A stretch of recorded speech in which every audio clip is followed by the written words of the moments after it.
Good afternoon, ladies and gentlemen. My name is Iliana Magra, and here are the top headlines of the day in Greece.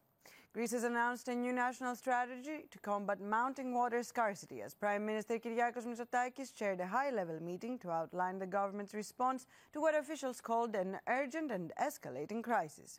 The five-pillar strategy unveiled today aims to overhaul the country's fragmented water management system and prepare for long-term challenges posed by the climate crisis.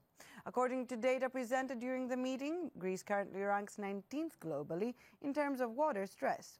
Reservoir levels across the country have dropped sharply, with water reserves in the Greater Athens area now more than 50% lower than in 2022. Water is and will remain a public good and a vital resource. It must be treated as such, Mr. Mitsotakis said, stressing the need for a coordinated national approach. The government's strategy includes supporting sustainable and affordable services for water supply, irrigation and sewage, and implementing centralized integrated planning for both large and small-scale infrastructure projects. It also calls for urgent short-term measures to be enacted within the next 6 months, alongside a national public awareness campaign. Finally, the plan prioritizes the use of new technologies such as desalination, recycling, and water reuse systems. In other news, Greek authorities have arrested a 42-year-old Turkish national accused of migrant smuggling after intercepting a jet ski carrying a man from the Turkish coast to the southeastern Aegean island of Simi, the Coast Guard said today. The incident occurred during a routine patrol when a Coast Guard vessel spotted a jet ski traveling at high speed towards Simi's northwestern coast. After dropping off the passenger, the operator of the jet ski attempted to flee back to Turkey. After a brief chase, the vessel was stopped and the driver was taken into custody at Simi's port. The passenger he had dropped off, a 21-year-old Azerbaijani citizen, was later located on the island.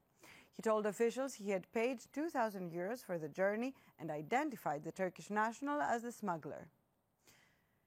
Now, at the same time, a patrol vessel operated by the European Union's border agency Frontex rescued 41 undocumented migrants today at the southern coast of Crete, Greek authorities said, as traffickers increasingly opt for longer Mediterranean routes from North Africa. The dinghy that was carrying them was initially spotted by a Liberian-flagged commercial vessel, which alerted authorities. The migrants were later transferred to the port of Kalilimenes in the Irakli regional unit.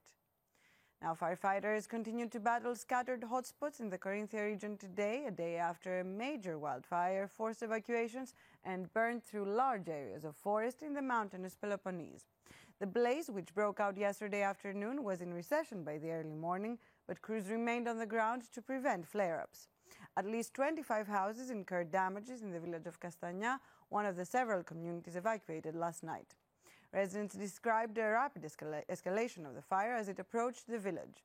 Local officials began damage assessments earlier today. Finally, temperatures in Greece are expected to remain at very high levels over the coming days.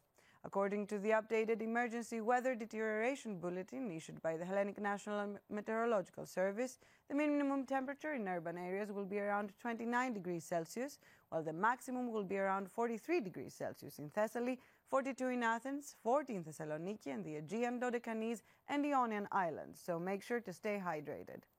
Ladies and gentlemen, tune in again tomorrow for Greece's first English language news bulletin, and have a good afternoon.